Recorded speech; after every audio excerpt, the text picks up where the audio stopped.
After being away on business for half a year, I came home early hoping to surprise my girlfriend. I never would have expected that the one who opened the door for me was a man. Not only did he show no sign of guilt, but he even openly invited me to come in and sit down, telling me not to feel uneasy, to treat it like my own home. Stunned, I asked him, "Is this your place?"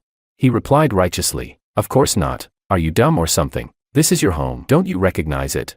I nodded, just about to lose my temper, when Willow came out to explain. "He's my personal chef. He's my dining companion, so I can have someone to eat with. Don't misunderstand." Later, seeing him and my girlfriend using matching bowls, holding matching cups, and cuddling matching pillows, my anger flared. I asked him again, "Is she your girlfriend?" He looked exasperated. "Of course not. Are you going senile? You can't even recognize your own girlfriend." I scratched my head, trying to piece things together, but the next moment, he said, "Bro, you go ahead and eat first. I need to take a little blue pill in a bit. Willow and I have important things to do. No time to waste." Furious, I couldn't listen to any more excuses. I kicked him to the ground. Unexpectedly, he indignantly rebuked me. "Let me make this absolutely clear. There's nothing filthy going on between Willow and me. I carry this medication because I have a congenital cardiovascular condition." "Oh, you're sick, are you?" I sneered. "Then let me help cure you properly." Chapter 1. After 6 months of business trips, the company's overseas operations had finally stabilized. I secretly bought a plane ticket, rushing home the day before Willow's birthday, just to surprise her. On the way back, I imagined several different reactions from Willow. Seeing me, along with the carefully prepared birthday gift, she would definitely be both shocked and excited. Her expression would be priceless. To make sure I didn't miss that moment, I even brought a miniature camera to capture it, something I could look back on in the future. Everything seemed perfect in my head. I just never expected my plan to be ruined right at my doorstep. 602. This is the right place, isn't it? I took 2 steps back, checking the apartment number again, my mind momentarily blank. Then why did my password fail twice? I clearly remembered that the electronic lock code was Willow's birthday. There was no way I could get it wrong. Refusing to believe it, I entered the code again. This time, I focused completely, pressing each number carefully, one at a time. Click. The lock made a sharp sound. Access denied. System locked. Wrong password. That could only mean one thing. Willow had changed the code. I let out a deep sigh, accepting my fate, and pressed the doorbell. After the second chime, a deep, magnetic male voice came from inside. "Just leave the takeout at the door." I froze for a moment, then took another step back to check the apartment number once more. B building. 602. It was definitely my place. The shoe cabinet was the one I bought, and on top of it sat the pair of shoes I had given Willow. Then why was there a man inside? A bad feeling surged in my chest as I pressed the doorbell again. "I already told you. Leave it at the door. Do you not understand human language?" Click.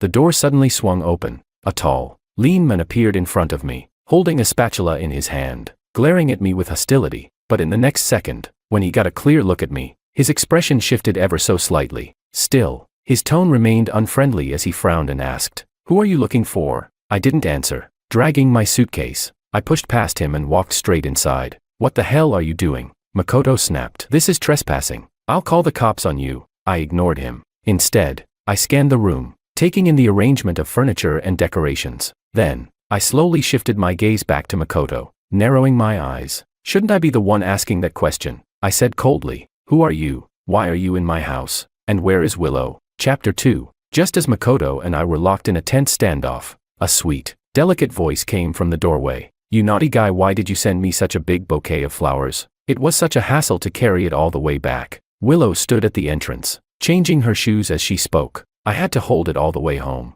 and now you have to make it up to me. Give me a good foot massage later." "Okay," she called out twice, but when she didn't hear Makoto respond, she instinctively looked up, only to meet my gaze directly. In that instant, the color drained from her face. She stammered, "George.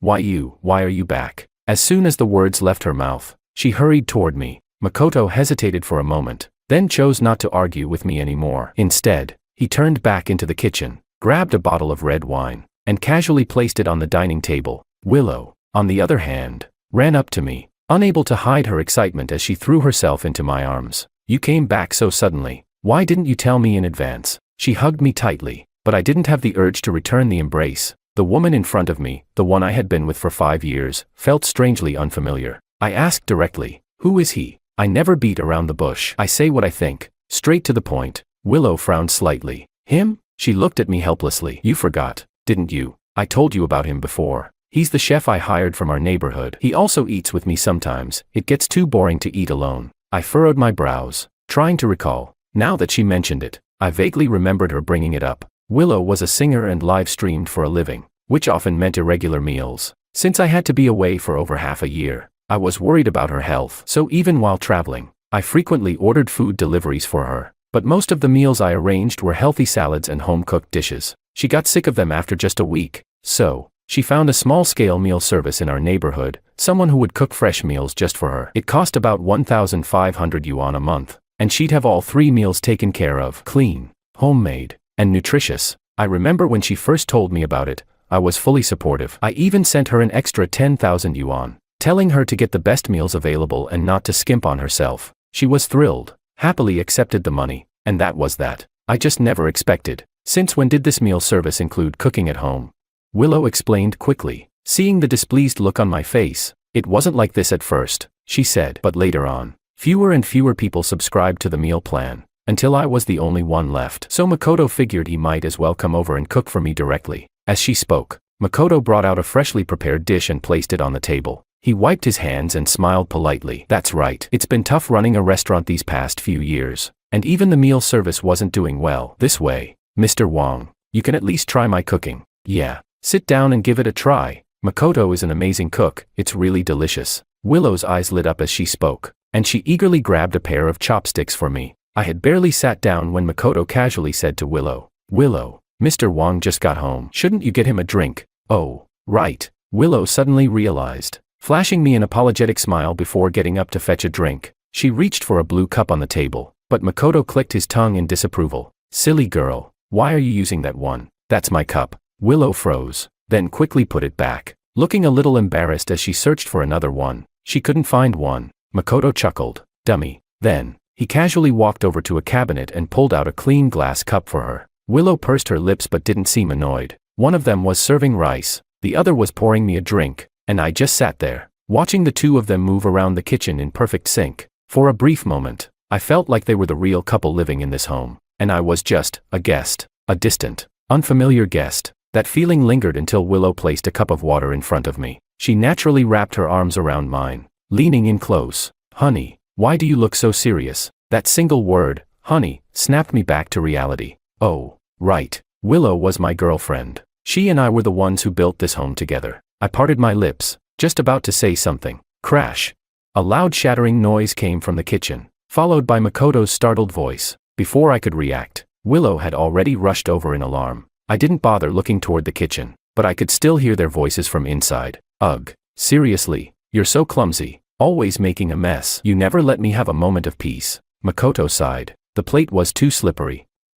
I'm really sorry. Willow's voice softened. It's fine, as long as you're not hurt. Who cares about a broken plate? Then, their voices lowered into quiet murmurs, as if whispering to each other. I closed my eyes. I couldn't hear what they were saying, and honestly, I didn't want to. Chapter 3. The kitchen was quickly cleaned up. Willow and Makoto each carried a bowl of rice as they walked out. One bowl had a little cat printed on it. The other had a little dog. One was placed in front of Willow, the other in front of Makoto. After they sat down naturally, Makoto suddenly scratched his head with an apologetic smile. Ah, crap, I forgot. We only have 2 bowls at home. He then turned to me. Bro, let me find you another one. Without waiting for my response, he quickly ran back to the kitchen and returned moments later, carrying a bowl of rice, served in a disposable plastic container. With a face full of faux regret, he placed it in front of me. I simply stared at him, silently watching his every move. When he sat down again, I couldn't help but curl my lips into a sarcastic smirk. On the other side, Willow remained oblivious to the atmosphere. She didn't even notice the plastic bowl and utensils in front of me. Instead, she eagerly picked up a chicken wing and started eating, completely immersed in her meal. It's really delicious. You should try it, she urged me with excitement. Makoto followed up with a smirk. Yeah, go ahead. Make yourself at home. No need to be so formal with me. His words made me laugh in anger. But what was truly ridiculous, what really made my stomach churn, was that Willow didn't react at all. Somewhere, deep in her subconscious, she must have felt that it was normal for Makoto to speak like that. That's why she didn't say anything. That's why she was too absorbed in her food to care. And that realization, that was what truly made my heart sink. Just then, Makoto suddenly let out an exaggerated ah. and smacked his forehead with a laugh. I almost forgot. I need to take my pills. If I don't take them now, it'll be too late. This one works best on an empty stomach. As he spoke, he casually pulled out a box of medication from his pocket. The moment I saw that familiar packaging, my eyelid twitched involuntarily. The moment I saw what was beneath it, my mind exploded with a deafening buzz, because there, right under the box of pills, was a pack of condoms. I felt like my head had been struck by lightning. Makoto shot me a provocative glance, held his chopsticks between his lips, and playfully called out, "Silly girl, pour me a glass of water." "Okay," Willow replied without hesitation, automatically moving to fetch him a drink. I can't even describe how I felt in that moment. All I knew was, I couldn't hold back anymore. If I endured this any longer, I would be the biggest joke in history. So the moment Willow placed the glass of water in front of Makoto, I abruptly stood up and swept the entire table clean. Dishes, bowls, chopsticks, and steaming food all went crashing onto the floor. Hot soup splashed everywhere, scalding Makoto as he instinctively jumped up with a shriek. He shivered, glaring at me with rage. "Mr. Wong, I don't know what you're upset about, but no matter how angry you are, you shouldn't take it out on food." "George." Willow's voice was sharp with frustration. She slammed her chopsticks down and snapped, "Are you out of your mind? I didn't want to say anything to you at first, but seriously, you came home with a sour face, and now you're making a scene. What the hell do you want?" "Apologize to Makoto." I let out a short, bitter laugh. "You want me to apologize?" She lifted her chin, eyes burning with defiance. "Yes." Then, smack. I didn't hesitate. I lifted my hand and slapped Willow hard across the face. Makoto lunged at me in anger, but before he could touch me, I drove a powerful kick straight into his stomach, sending him crashing onto the floor, right into the mess of spilled food. I stepped on his chest, pinning him down. Then, I grabbed his pills, crushed them into the soup-stained floor, and shoved them toward his mouth. "Apologize." "Sure," I said coldly, "but before I do, how about you explain something to me first? Why the hell did you come here to cook, while carrying Viagra and condoms?" Willow's face turned ghostly pale. Chapter 4. "What are you talking about? That's impossible," Willow murmured to herself, disbelief etched all over her face. Her gaze shifted hesitantly toward the open package in my hand, where the unmistakable contents were laid bare. Her lips pressed together instinctively, a faint blush creeping onto her cheeks, and then, when she realized what she had just done, her expression crumbled. She quickly looked up at me, her panic intensifying when she saw my mocking smirk. No, honey, listen to me. I have no idea why he has that stuff. He's just a cook. I'm just someone who eats." She turned to Makoto in desperation. "Makoto, say something. You know better than anyone that we're innocent. Why did you even bring those things? Explain yourself." But Makoto didn't answer. He was too busy gagging and struggling. His furious eyes locked onto mine. Seeing him remain silent, Willow scrambled toward me, grabbing my arm. "Please, George, you have to believe me. We're just friends. It's pure friendship. A single man and a single woman, alone in the same house. The man brings her flowers, carries pills and condoms, and she wants me to believe it's just friendship."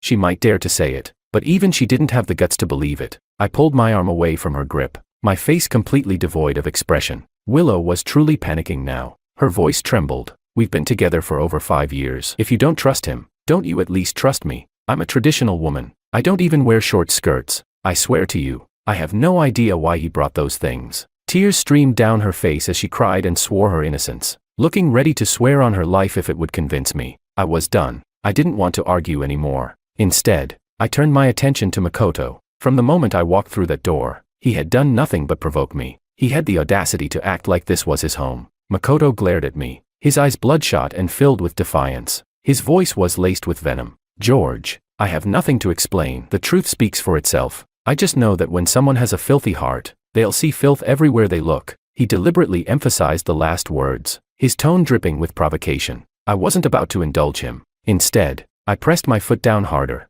my tone ice cold. "Oh, then tell me, what exactly are you using those pills for? Are you eating them like candy, using them as an appetizer? And those condoms, are they for your own personal entertainment?" I leaned down slightly, my voice filled with unmasked sarcasm. "By your logic, next time I walk in and find the two of you naked in bed, you'll still say I'm overthinking it, that you were just talking." I straightened, looking down at him. "Do you believe what you're saying?" Makoto's face twisted into something grotesque, an ugly mix of humiliation and rage. His lips trembled, his skin turning a sickly mix of white and purple. He hadn't expected me to call him out so directly, to expose his pathetic excuses without mercy. In that moment, he looked like nothing more than a ridiculous, Pitiful clown. His fingers curled into fists as he turned to Willow. The moment their eyes met, Willow immediately looked away, dropping her gaze to the floor. Makoto clenched his jaw, then snapped his attention back to me. I can tell you this much, he spat through gritted teeth. There is nothing dirty between Willow and me. That pill. It's not just for sex.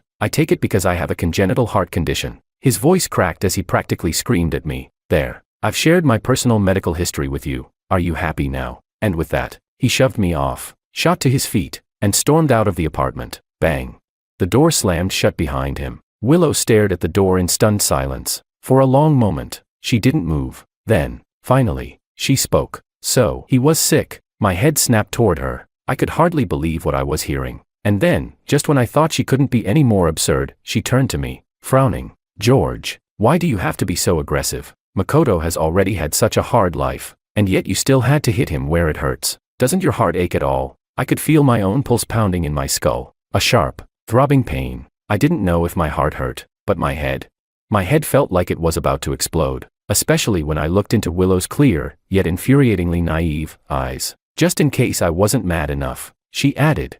Let's go find him later so we can apologize. In that instant, all the strength drained from my body. I wordlessly reached for the only remaining bowl of rice on the table. Willow frowned, her lips parting as if she wanted to say something. Before she could, I slammed the bowl of rice directly onto her head. Rice scattered everywhere. White grains clung to her hair, sliding down her face. I looked her dead in the eye and said, Willow, let's break up. Being with you has been the biggest stain on my life. Chapter 5. George, are you insane? Willow screamed at me, her voice filled with grievance. I don't agree. You've gone too far today, yelling at me, hitting me, turning the whole house upside down. She paused, then suddenly narrowed her eyes as she scanned me up and down. As if a thought had just struck her, she frowned deeply and said, Wait a minute, could it be that you? She hesitated, then continued.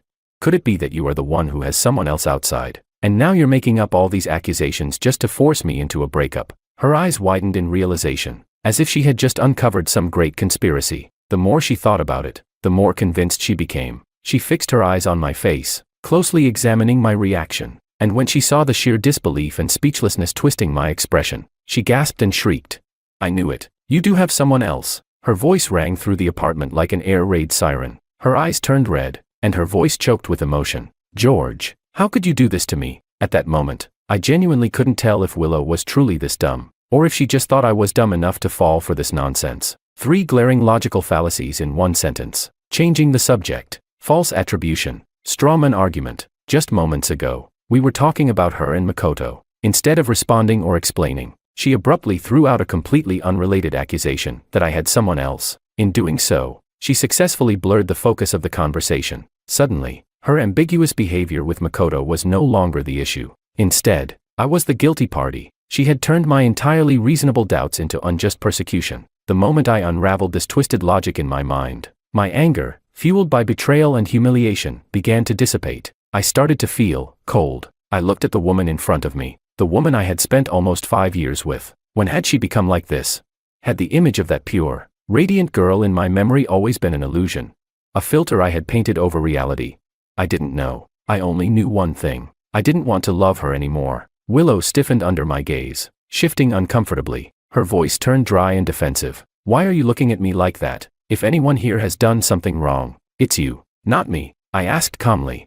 Are you sure? I met her eyes without hesitation. Would you dare to swap phones with me and go through them together? Willow visibly flinched. Her gaze flickered downward, to the bowl I had overturned on her head, now fallen into her hands. It was the cat pattern bowl, the matching pair to Makoto's dog pattern bowl. From the rough texture, I could tell, these weren't store-bought, they were handmade. And then it hit me. A month ago, Willow had mentioned going to a craft studio. She had told me it was for a game event, but looking at these bowls now, it seemed she wasn't there alone. I didn't need her to confirm it. Instead, I let out a small, humorless smirk and asked, You two even went on a trip together, didn't you? Crash. The sound of ceramic shattering rang through the room. I didn't even need to look at Willow to know. Her face must have drained of all color. Chapter 6. It wasn't like that. We weren't exactly together. We just... Willow's voice trembled as she tried to explain. I didn't want to hear it. I cut her off immediately. No need to explain. I don't care where you went or what you did. I didn't care about the details of whatever she and Makoto had done. I didn't want to listen to a single word she had to say. From the moment I walked through that door, Makoto had shoved all the evidence right in my face. Matching bowls, matching cups, their casual, intimate interactions. So natural they no longer even flinched at each other's presence. The traces of Makoto scattered all over my home. Everything pointed to one undeniable fact. My home had been invaded, and Willow had let it happen. Whether or not she had physically cheated no longer mattered. I had one crystal clear thought in my mind. This relationship ends now. I had already drafted my final words in my head, but before I could say them, I asked instead. You changed the door lock code, didn't you? Willow froze, caught off guard by my sudden shift in topic. She furrowed her brows, as if trying to remember, then finally nodded. I think so. Makoto kept forgetting the code, and when I was streaming, I couldn't hear the doorbell. He'd have to wait outside for hours, so I let him change it. The new password is 000817. I let the numbers roll over my tongue twice. I didn't even need to think only with my toes. That 000817 was Makoto's birthday. I had thought I could remain calm, thought I wouldn't let this ridiculous situation get to me anymore. But the second those words left her mouth, a fire roared back to life in my chest. I clenched my fist and swung my arm back, ready to slap her across the face. Willow flinched, her entire body trembling. She didn't even dare move. Instead, she tightly shut her eyes, bracing for impact. But the pain she was expecting never came. Curious, she peeked open one eye, only to see my raised hand slowly lowering back down. Relief instantly washed over her face, and she even managed to smile. She tilted her head, pouting playfully. I knew you wouldn't hit me. Smack. Before she could finish, my palm landed hard across her cheek, sending her crashing to the ground. I glared at her, voice icy with rage. Willow, this is my house. I bought it, paid for it in full. I locked eyes with her stunned expression and enunciated each word clearly. You have no right to make any changes to it, including the door lock. Willow clutched her burning cheek, opening her mouth to protest, but no words came out. She tried, several times, but every excuse died in her throat. I gritted my teeth. I was gone for 6 months, and somehow my home has been infested with filth. I stood up and walked to the table, grabbing Makoto's blue cup. Then, I spotted Willow's pink cup in the corner and picked it up as well. I turned them over in my hands for a moment, then let go. Crash.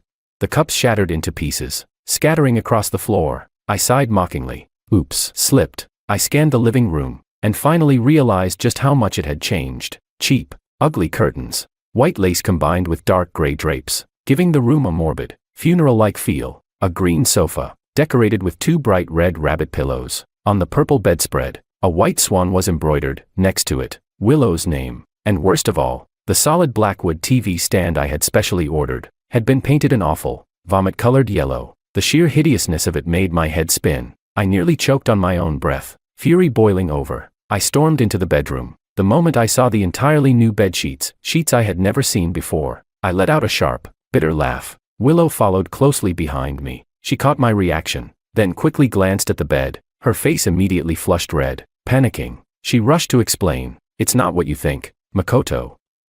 He got drunk after a breakup and threw up all over the bed. He felt guilty, so he insisted on buying a new set of sheets. If you don't like them, we can just buy new ones and switch them out. She hastily pulled out her phone, ready to place an order. I ignored her. Instead, I took out my phone and snapped a few pictures of the room. Then, I spoke.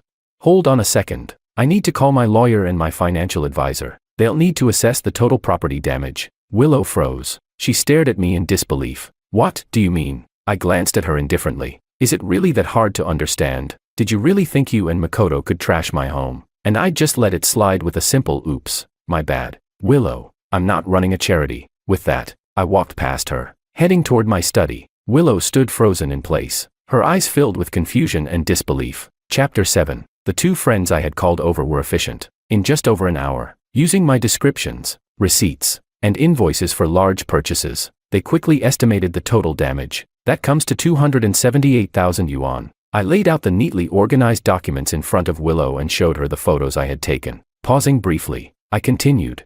The biggest losses are the custom-built kitchen fridge and cabinets, the living room TV stand, and the decorative tiles on the balcony and bathroom. All of these were altered without my consent, and I'll need to replace them entirely. And the study. Enough. Willow cut me off before I could finish. She stared at me as if I were some kind of monster. Makoto had my permission to make those changes. Her eyes flickered toward my 2 friends before pressing her lips together. Do you really have to be this petty and dramatic? Fine. I'll have him apologize to you. All right. She reached for her phone, about to message Makoto. I knocked on the table, motioning for her to look at me. It's not just him who needs to pay. I pointed at the document, tapping my finger on the names listed at the bottom, Makoto's name, followed by Willow's. You'll both be compensating me together. Willow's expression froze. She stared at me in disbelief. George, I'm your girlfriend. How could you be so heartless? Just because I got a little close to another guy, you're treating me like this. I grabbed the spare cold glass of water on the table and threw it directly into her face. Water dripped down her hair and soaked her clothes.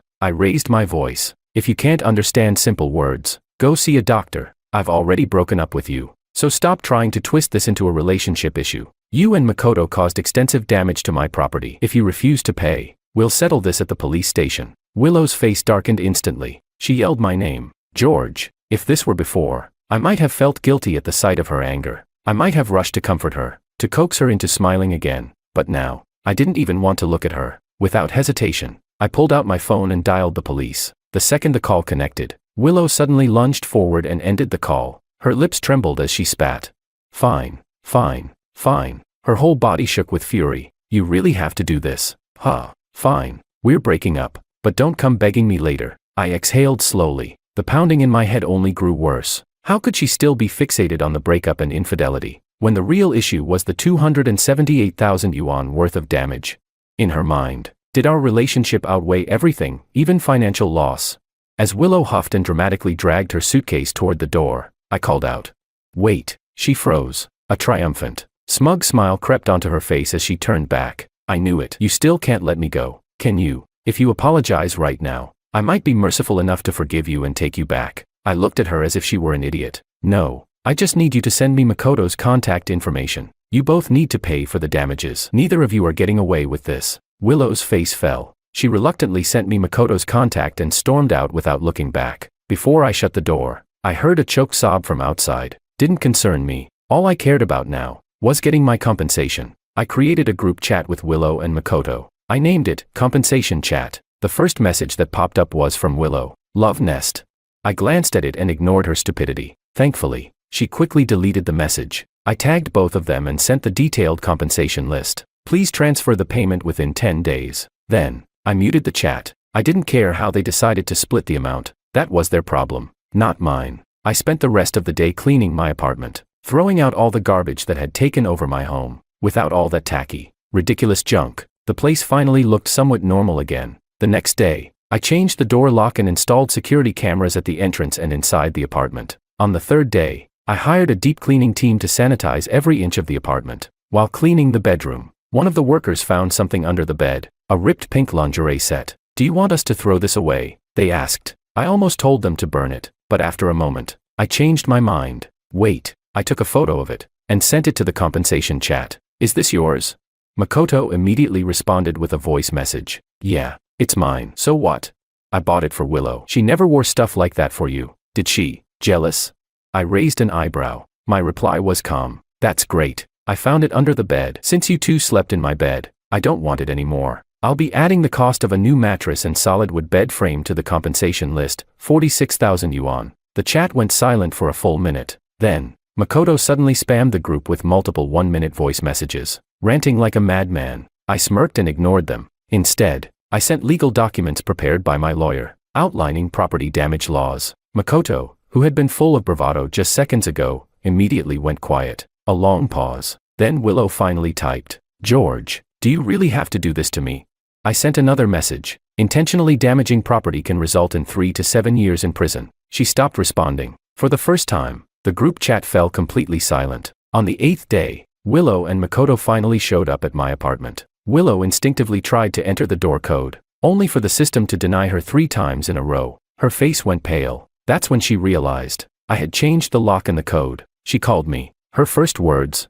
You changed the lock. You changed the password. I tried your birthday, my birthday, our anniversary. None of them work. Her voice trembled, like she was about to faint. George, do you really not love me anymore? We've known each other for 10 years, 5 years of dating. Doesn't that mean anything to you? I frowned. Are you saying I should be asking for emotional damages too? Click. The call ended abruptly. I checked my security camera feed. Outside the door, Willow stood there, looking completely shattered. Makoto, noticing her distress, pulled her into his arms and let her bury her face in his chest. Chapter 8. The two of them clung to each other at my doorstep. their gazes locked, and before I knew it, they were kissing passionately. Their hands started to roam, slipping under each other's clothes, right there, in front of my home. I cleared my throat, took a moment to compose myself, then switched on the intercom. Need me to bring out a bed? That'll be an extra charge. The moment my voice boomed from the speakers, both of them jumped like they'd been electrocuted. Makoto panicked so badly that he shoved Willow away with full force. She staggered backward and landed flat on her ass, wincing in pain. Without a second thought, Makoto bolted, not even bothering to look back. Willow, still rubbing her sore backside, glared at the camera, looking utterly humiliated. Then, sniffling, she scrambled to her feet and chased after him. What a show. I saved the recording and sent it to the compensation chat, along with a message. If you love each other, do it properly, but not in front of my house. Unless you want me to call the cops. You wouldn't want me to add door replacement to the compensation list, right? Neither Willow nor Makoto replied, but I knew they saw it. Probably rewatched it several times, too. Not that I cared. The 10-day deadline was approaching, and all I cared about was my money. Willow had no money. She claimed to be a singer, but she was tone deaf. Her fan count never even hit 4 digits. It was just a hobby. She didn't invest in professional streaming equipment, nor did she ever consider making an income from it. For the past few years, I had been supporting her completely. She used my credit card for everything: shopping, food, bills. The moment we broke up, I canceled her card. I was 100% sure that her bank account had less than 5,000 yuan left in it. As for Makoto, his restaurant was failing. If he couldn't even keep his business running, I doubted he had any savings. So I was curious, how the hell did they manage to gather 320,000 yuan?